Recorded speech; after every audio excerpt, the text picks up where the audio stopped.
How's it going guys, Chris here, and in this video we're going to be checking out all the different enemy types and bosses you'll be tormented by throughout the Lovecraftian horror game Alone in the Dark.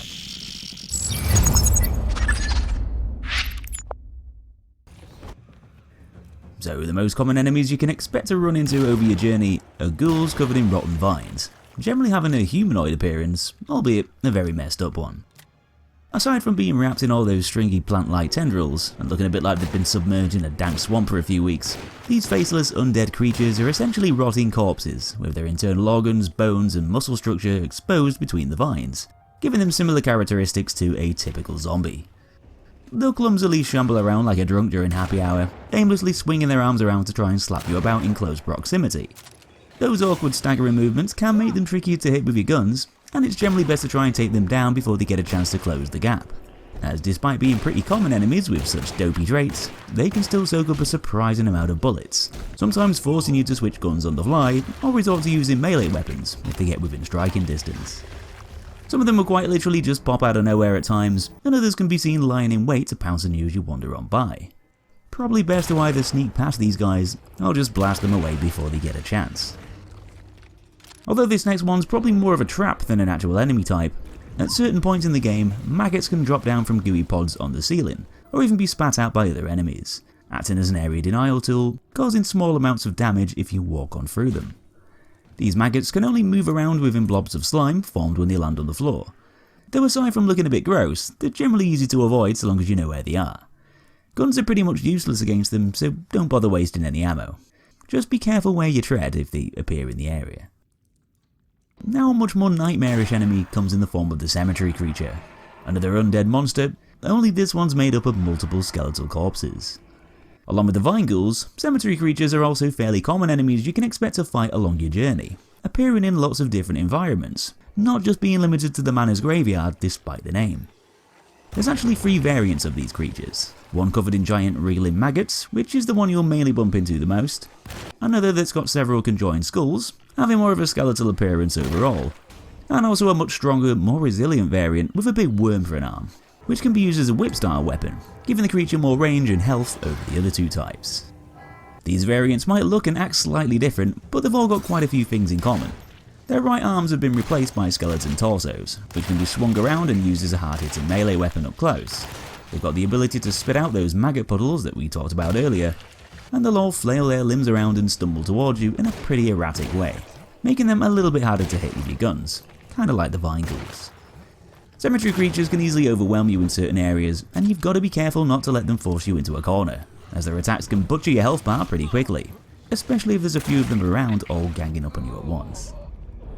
Definitely one of the weirdest creatures you'll come across is the Mound Beast, a sort of demonic bug-looking thing that crawls around on a pair of long bird-like legs. This thing's about as nasty as it looks, with its whole head pretty much being a massive gob full of sharp teeth, surrounded by loads of pointy pincers and spines, so not exactly something you'll want to get close to.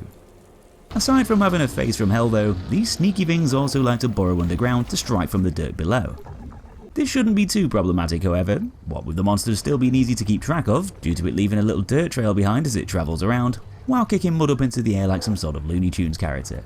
But this still adds a new dynamic to the fight anyway, allowing it to temporarily prevent taking any further damage, while at the same time punishing you if you're not careful where you tread.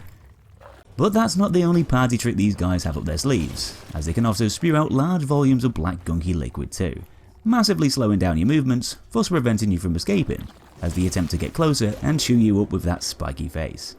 You're generally best keeping your distance as best you can from this Mound Beast, and blast their head off over range with some of that firepower, as although you could resort to using melee weapons, you could also end up becoming dinner in the process. Not fun. Instead of digging underground and lurking under your feet, our next enemy likes to use opposite tactics, striking from the air while using agility more so than stealth. The winged sand dweller is essentially a monstrous bat-like creature which often groups up and attacks in numbers, swooping down to quickly chip away at that health bar. It might not be the scariest creature in the game, unless you're Eddie Munson, but it's still nevertheless one that could cause you some trouble, being harder to hit than most of the other enemies due to its small size and erratic movements in the air. Fortunately though, this also makes the sand dwellers very weak, so unlike some of the other bullet sponge enemies, at least these guys go down without too much hassle. Sometimes they like to hover in one place and perform a little battle cry, giving you a perfect opportunity to gun them down while they're not zigzagging all over the place. The shotgun's going to be overkill against these puny things, so you're probably best putting that away in favour of the good old Tommy gun instead, generally being a better fit with its fast fire rate allowing for more follow-up shots. Always handy if your first bullet strays off target. Another small but fairly agile creature can also be found a bit further on in the story, crawling around on 4 gangly legs, resembling some sort of creepy bug type thing. Despite seeming a bit bizarre from a first glance, their design still ties into the undead theme like a lot of the other enemies, having bony limbs and a skeletal body, along with some slimy maggot-like appendages hanging down from its torso too. Similar kind of appendages can also be seen surrounding the crawler's mouth, sort of looking like a demon squid, used to latch onto its prey to help hold it in place while the monster slowly devours it, which just might be your face if you're not careful. Though French kissing you to death isn't usually the way these things prefer to roll, as they'll often resort to using melee attacks up close instead, charging forwards while waving those skinny legs around to whack you into submission. Just like the Sand Dwellers, the Crawlers have better strength in numbers, being tricky enemies to land shots on down to their shorter profile and sudden movements, able to scurry around low to the floor, along with having the ability to scale walls, jumping up to elevated surfaces to give them different vantage points to attack from. Once again, the Tommy gun's gonna be your best friend against these guys. So the biggest, and arguably the most fearsome creature in this guide so far, comes in the form of the Mound Beast, a big gnarly monster with huge horns, long limbs, and an appetite for chaos. Now, although you'll briefly see this creature as Edward during your visit to the Hateful Mound, he gets off pretty lightly, with that being the only encounter he's got to deal with during his story path. Emily, on the other hand, isn't quite so lucky, as she's got to come face to face with this demon in her own unique vision sequence a little bit later on in the game. The Mound Beast is ferocious in nature, choosing to hunt you down as you navigate through a series of claustrophobic World War I trenches, leaving you little space to hide or escape. Unfortunately for you, those basic weapons you're armed with aren't going to be enough to kill this thing, and because Doomslayer isn't around with the BFG, your best bet is to run for the hills when it comes charging your way, with one swipe of its powerful claws being enough to shred up your health bar, killing you outright if you've already taken enough damage first.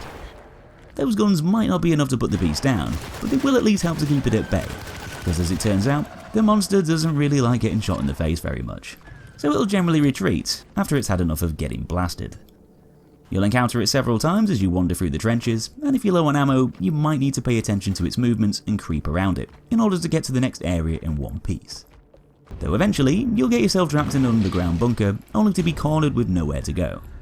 Just as the Mound Beast is about to turn you into Dolmio sauce, the whole bunker collapses and you'll get off scot-free with your life. Which is more than we can say for the nasty monster, who gets crushed by a buttload of spiky debris. Now, over the course of the game, you'll be haunted by some tall, creepy dude who looks like he's just raided a fancy dress shop. This is the Dark Man, another Lovecraftian entity, only one who resembles an Egyptian pharaoh, possibly being a figment of our characters' imaginations as they slowly succumb to madness, or possibly not. The Dark Man is definitely one of the most mysterious enemies in the story, possibly even being a metaphor for the characters' inner demons, with him often popping up whenever they start questioning their own past moral actions. Whether he's real or not is a pretty good question, but aside from cutscenes and brief encounters, there's only one time where you'll actually need to physically escape him, which is in a library sequence during a vision. You basically got to avoid him here at all costs, navigating around the library using a key to activate ladders, as if you step into those plumes of black smoke emitted by his presence, well, that's going to sap away your health and send you back to the game over screen. Because the Dark Man's got power over your mind, aiming your gun at him isn't a very good idea either, as he'll twist your motive, actually causing you to point it at yourself. And you might want to think twice about pulling that trigger. Seems this guy just can't be defeated, the only other thing you can really do is just try and survive, evading whenever he decides to pop up out of nowhere while making your way through the area. He'll carry on tormenting you throughout the story after this sequence, but you won't need to escape him like you do in the library. Towards the end of the game, you'll be thrown into yet another wacky vision sequence, only this one sends you to the Arctic during a Greenland expedition, where you'll eventually run into a crazed madman known as Jacob van Ostadte, an explorer who became transfixed to an ancient stellarium. Aside from looking a bit like a reanimated frozen corpse, he doesn't really look too out of the ordinary, in comparison to most of the other enemies we've seen anyway, basically just being an angry bloke with an ice axe. He'll soak up quite a lot of bullets, even able to take a shotgun blast to the face like he was just hit by a beanbag, but just keep laying down the fire while dodging his attacks, and you'll dispatch of Jacob without too many issues. Epic fight over. Okay, maybe not, because after solving a little puzzle at the Stellarium, he does actually come back to life. He stands back up and just casually transforms into some freaky monster, with his limbs stretching out and his bones bursting through his upper body, becoming a creepy distorted figure with long wavy arms. Spooky. This activates a mini boss battle between you and the new twisted version of Jacob, who's chosen to lob that axe away in favour of using his whip-like arms to smack you around instead, also using slam attacks to give him even more range and power. Avoiding these attacks is a no-brainer, running and dodging while shooting at him from a safer distance, generally the best way to take him on. As the fight progresses, he'll keep falling down after getting shot, giving you a nice opportunity to run in and stab him with the sacrificial dagger, wiping out massive chunks of health in the process. Keep the shots flying, and you'll be able to repeat this action a few times during the battle. And once all of his health's depleted, you'll then go on to stab him right in the eye, forcing you to both fall off the side of a cliff and travel through multiple past visions, only to come crashing back into reality once more. Nightmare over. Now's the time to address the final boss of the game, and I know there's been a few small spoilers throughout this guide, but this is the big one. So if you plan on playing the game and you don't want to know the ending, then you'll probably want to click off now. If you're not too bothered or you already know what happens, then let's just get the hell on with it. So over the course of the story, you'll hear a lot of the manor's residents hyping up a big celebration on the eve of St. John. At the very end of the game, this event takes place, with all the characters grouped together, looking rather excited for the upcoming festivities. But it all goes very sour very quickly, as you suddenly discover that all the residents are actually a bunch of wacky cultists, preparing to sacrifice Grace, the little girl, to honour something called the Black Goat of the Woods. This thing isn't literally a black goat, but it's actually the Whomping Willow on crack.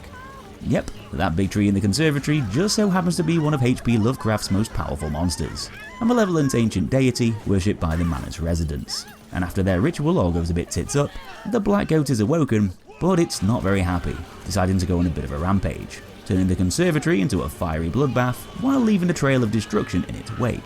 So much for being a nice happy celebration.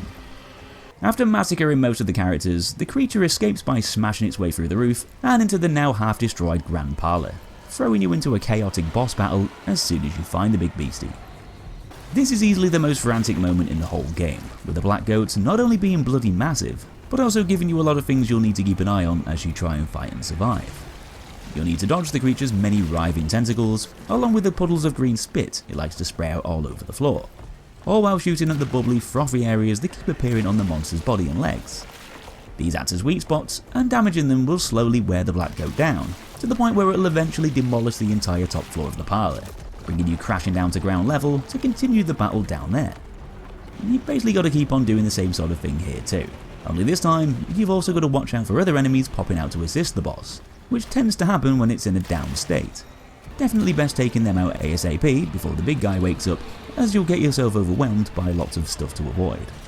Just keep dodging those tentacles while popping those blisters, with the Tommy gun being a good fit here due to the creature's unpredictable movements.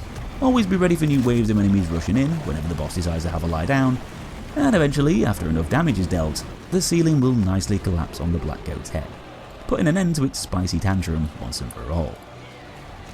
So if you enjoyed this guide or found it useful, giving it a thumbs up is a good way to let me know it. I've got a whole bunch of other enemy guides over on my channel, so if you want to see more videos just like this, maybe check those out and subscribe if you want to stay updated with new ones coming up in the near future. Thanks for watching, have a great day, and I'll be seeing you in that next one.